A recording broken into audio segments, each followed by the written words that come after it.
The wrong delivery, a simple mix-up changes everything, Jake Morrison wiped the grease from his hands as the massive cargo ship landed at Titan Station's repair dock. The 34-year-old mechanic had been working alone in Bay 7 for 3 years, fixing broken shuttles and mining vessels for anyone who could pay. Life wasn't glamorous, but it was honest work in the outer colonies. The mysterious arrival, the pilot who emerged from the cargo hauler, looked nervous. Captain Zex, a tall Viridian with green-scaled skin, kept checking his datapad. "You Jake Morrison, Bay 7?" he asked in broken English. "That's me," Jake replied, setting down his plasma torch. "But I didn't order any ship deliveries today." Captain Zex's 4 eyes blinked rapidly. "Says here, emergency repair for damaged exploration vessel. Very important. Very secret." An unusual cargo what emerged from the cargo hold made Jake's jaw drop. The ship was unlike anything he'd ever seen. It wasn't human-made, that was certain. The hull shimmered, with a strange metallic surface that seemed to shift colors in the light. Strange symbols covered its surface, pulsing with a faint blue glow. "This doesn't look like any exploration vessel I know," Jake said, walking around the craft. It was about the size of a small fighter, but its design was completely alien. The hasty departure, Captain Zex was already backing toward his cargo ship. "Payment already made. Ship yours now for repair. Very important you fix quickly. Many people depending on you." Before Jake could ask more questions, the Viridian was gone, leaving him alone with the mysterious vessel. The symbols on its hull pulsed brighter, as if responding to his presence. First, contact with the unknown, Jake approached the ship carefully. He'd worked on dozens of alien vessels before, but this one felt different. There was no obvious entry hatch, no recognizable control panels, just smooth metal and those glowing symbols. "Well, let's see what you are," he muttered, running his hand along the hull. The moment his palm touched the surface, something incredible happened. The symbols flared with brilliant light, and a section of the hull simply melted away, revealing an opening just large enough for him to enter. The decision to enter, Jake hesitated. Every instinct told him this wasn't a normal repair job. The ship had responded to his touch like it was alive, but curiosity won over caution. He grabbed a portable light in his basic toolkit. Just a quick look, he told himself. Figure out what kind of engine this thing has. Stepping into the unknown as he stepped through the opening. The hull sealed itself behind him with a soft hum. Jake spun around, but there was no visible way back out. The interior was bathed in the same blue glow as the exterior symbols. The inside was larger than the outside suggested, which should have been impossible. Strange crystalline structures lined the walls, and in the center of the small chamber sat a pedestal. Holding what looked like a sphere of pure energy, Jake had opened the wrong ship, and what he found inside would change not just his life, but the fate of human space exploration forever. The sphere pulsed once, twice, then began to sing in a harmony that touched something deep in his human soul. Part 2. The Power Awakens the Energy Sphere. Spons Jake stared at the floating sphere. Mesmerized by its haunting melody, the energy ball was about the size of a basketball, rotating slowly while streams of light danced across its surface. When he stepped closer, the singing grew louder, more complex. "What are you?" Jake whispered. As if answering his question, the sphere projected images into his mind.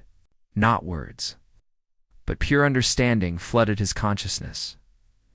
Visions of ancient knowledge, the images showed him a dying civilization. The ethereals, beings of pure energy who had once ruled this galaxy. Their physical forms had faded eons ago, but they had left behind repositories of knowledge. This sphere was one of their greatest creations, a consciousness transfer device.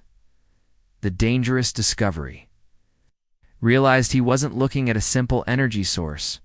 This was technology beyond human comprehension. The sphere could transfer the memories, knowledge, and consciousness of entire civilizations. It was both a library and a gateway to powers that could reshape reality itself. The visions continued. Jake saw wars between species over similar artifacts. Planets destroyed by those who misused this ancient technology. The ethereals had hidden these spheres across the galaxy, hoping worthy beings would find them when the time was right. Human curiosity takes over despite the warnings and the visions. Jake felt drawn to the sphere. His human nature, that unstoppable curiosity that had driven his species to explore the stars, pushed him forward. He reached out his hand. The moment his fingers touched the energy surface, everything changed. Knowledge poured into his mind like a waterfall. He understood technologies that wouldn't be invented for another 1,000 years. He saw how to bend space, manipulate matter, harness the fundamental forces of the universe. The price of knowledge, but the knowledge came with a price. Jake screamed as alien memories mixed with his own. He saw the rise and fall of 100 civilizations. He felt the loneliness of the last ethereal as their species faded from existence. The weight of cosmic history pressed down on his very human mind. Fighting to stay human as the download continued, Jake felt his humanity slipping away. The vast knowledge threatened to overwhelm his simple human consciousness. But something in his nature fought back. Where other species had been consumed by the sphere's power, human stubbornness refused to give up. "No," Jake gasped, his voice echoing in the strange chamber. "I'm still me. I'm still human." The sphere pulsed, almost seeming surprised by his resistance. Jake held on to his memories, working in his father's garage as a boy, his first day at the Space Academy. The smell of engine oil and the satisfaction of fixing something broken. A new partnership begins gradually. The flow of knowledge slowed to a manageable stream. Jake remained himself, but now he carried within his mind the collected wisdom of an ancient race. The sphere's song changed, becoming warmer, more welcoming. Jake Morrison, simple mechanic from Earth's colonies, had become something new. A bridge between human determination and ethereal knowledge. Learning to control the power the first test tires had passed inside the ship, though Jake couldn't tell time in the strange blue-lit chamber. The sphere continued to feed him knowledge, but now he was learning to control the flow.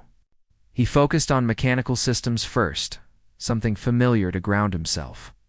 Suddenly, he understood every engine design that had ever existed or could exist. He saw how to build faster than light drives using common materials, how to create artificial gravity without massive generators, and how to build ships that could repair themselves. Putting knowledge to practice, Jake looked around the chamber with new understanding. The crystalline structures weren't just decorations, they were part of the ship's living computer system. With careful focus, he reached out with his newly enhanced mind and connected with the vessel's consciousness. The ship welcomed him like an old friend. Through their mental link, Jake learned its name, Whisper of Stars.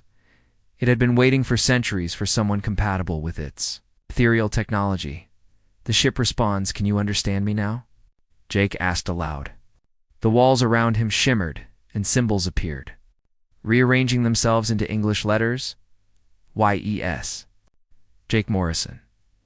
Your mind bridges our species' knowledge. We can work together. Jake smiled despite everything.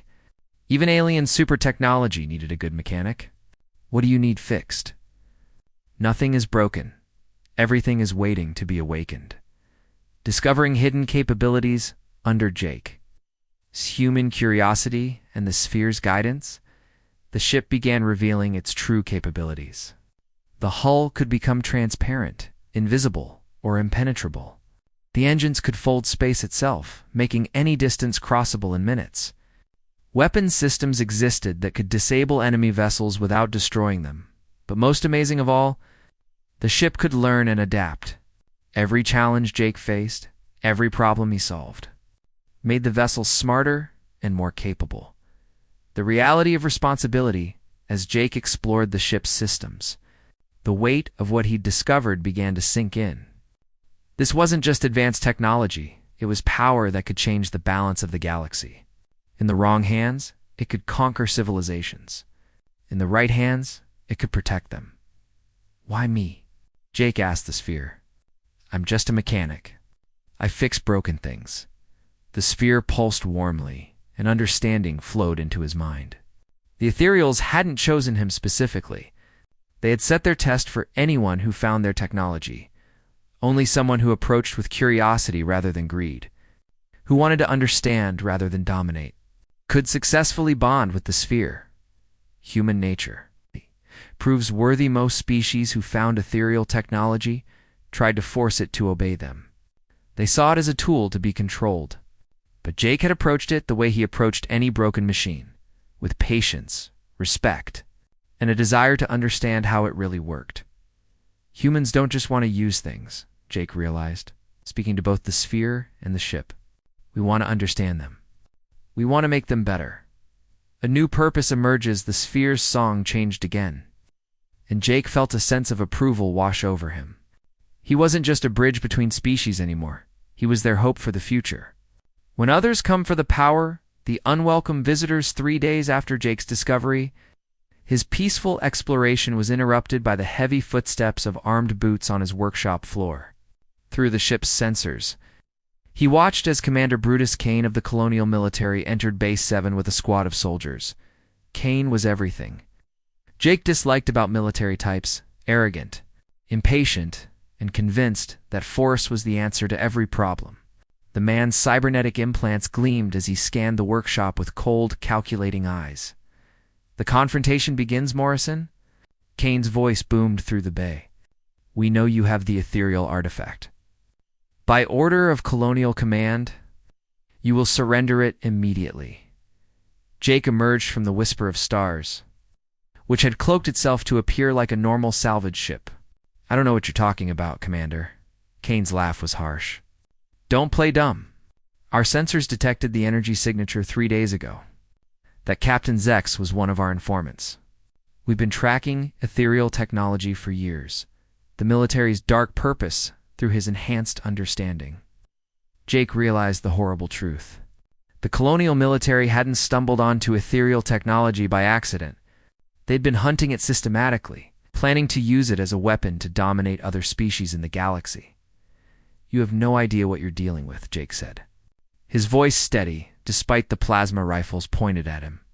"This isn't a weapon. It's a consciousness. A living library of an entire civilization." "Even better," Kane sneered. "Imagine the advantage we'll have with alien battle tactics and superweapons. Humans will finally take our rightful place as the dominant species." The sphere's warning inside the ship. The sphere pulsed with alarm. Through their connection, Jake felt its distress. The ethereals had seen this before, species that use their technology for conquest instead of growth. Every time, it led to destruction and regret. But Jake also felt something else from the sphere. Trust. It believed in him, its human ability to find another way. Human ingenuity at work? You want to see what human dominance really looks like? Jake asked, backing slowly toward the Whisper of Stars. It's not about having the biggest weapon. It's about being too stubborn to give up and too smart to use force as the first option. Kane raised his plasma rifle. "Enough philosophy. Hand over the artifact, or we'll take it from your corpse." The sphere makes its choice at that moment. The Whisper of Stars revealed its true form. The camouflage dropped away, revealing the beautiful, symbol-covered hull. The sphere's power flowed through the ship, and every weapon the soldiers carried simply stopped working. "Impossible," Kane gasped, as his rifle went dead in his hands. "Nothing can disable plasma weapons like that." A demonstration of true power. Jake felt the sphere's power flowing through him. But instead of using it to harm the soldiers, he did something that would become legendary among human explorers. He fixed them. Every cybernetic implant that Kane used to suppress his emotions, every combat stimulant in the soldiers' systems, every piece of technology that made them less human and more machine. Jake understood it all and gently repaired the damage. The moment of truth. Commander Kane staggered as real emotions flooded back through his cybernetic act blocks for the first time in years. His soldiers looked around in confusion as combat drugs cleared from their systems, allowing them to think clearly. "What did you do to us?" Kane whispered, but his voice had lost its harsh edge. "I reminded you that you're human," Jake replied. "The sphere doesn't make us stronger by making us weapons. It makes us stronger by making us better." Setting the stage for resolution, as the soldiers struggled with their returned humanity, Jake made a decision that would echo across the galaxy. He wouldn't run, He wouldn't hide, and he wouldn't use the sphere's power to dominate others. Instead, he would do what humans did best. He would prove that cooperation was stronger than conquest. The human way forward, a new, understanding Commander Kane sat on the workshop floor. His head in his hands as 20 years of suppressed memories and emotions crashed over him. Around him, his soldiers were experiencing the same overwhelming return of their humanity. "I remember," Kane whispered. "I remember why I joined the military. To protect people, not to conquer them. What have we become?" Jake knelt beside the commander, offering him a cup of coffee from his workshop heater. "You became what you thought you had to be. But that's not who you really are. The sphere's greater purpose through his connection with the ethereal sphere." Jake shared a vision with everyone present.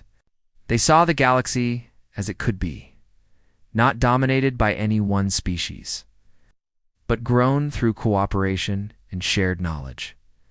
The ethereals didn't create this technology to make weapons, Jake explained. They made it to preserve knowledge, to help species grow together instead of destroying each other. "A bold proposal, Commander," Jake continued. "What if I told you that humans could lead the galaxy not through conquest, but through example? What if we showed other species that sharing knowledge makes everyone stronger?" Kane looked up, his eyes clear for the first time in years. "What are you proposing?"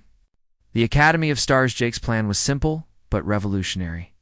Instead of hoarding ethereal technology, he would use it to create a school. The Academy of Stars would welcome beings from every species, teaching them to work together and share knowledge. Every species has something unique to contribute, Jake explained as the whisper of stars projected holographic images around them. The Viridians understand quantum mechanics in ways we never could. The crystalline people can grow living computers. Even humans have something special. We never give up. We never stop trying to fix things. The first student's Commander Kane was the first to volunteer. "I've spent 20 years breaking things," he said. "Maybe it's time I learned to build something instead." His soldiers quickly followed. These battle-hardened warriors wanted to become something more than weapons. They wanted to become teachers, explorers, bridges between worlds. The sphere's gift to humanity, the ethereal sphere. Sensing the pure intention behind Jake's plan, made a decision that surprised even him. It began to replicate itself, creating smaller versions that could work with different species, while maintaining the connection to the original knowledge base. "Wait," Jake said, amazed. "You're making copies of yourself?" The sphere's song filled his mind with warm understanding.